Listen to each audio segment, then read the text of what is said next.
سلام، خلبان بابک برملایی هستم و با افتخار در خدمت شما. بشر همواره در آرزوی پرواز بوده و این آرزو سبب شده که تلاش‌ها و روش‌هایی رو برای گسترش صنعت هوانوردی داشته باشه.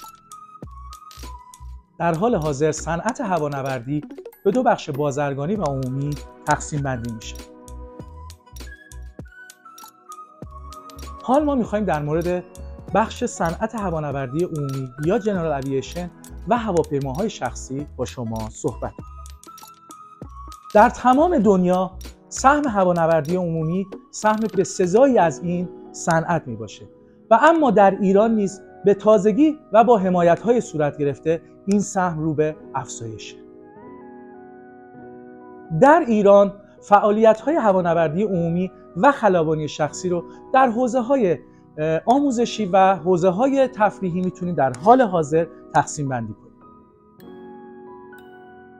عدم اشاعه فرهنگ مناسب هوانوردی عمومی سبب شده که مردم فکر کنن هواپیماهای شخصی وسیله‌ای بسیار لوکس و غیر قابل دسترسه، اما اینطور نیست.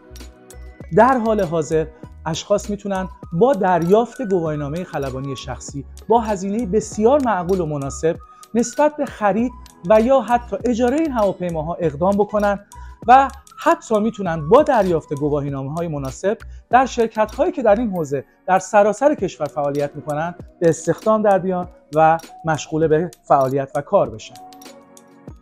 در حال حاضر در کشور عزیزمون ایران بیش از 250 فروند هواپیمای شخصی وجود داره و بیش از 37,000 ساعت پرواز آموزشی و تفریحی در سراسر کشور در حال انجام هست.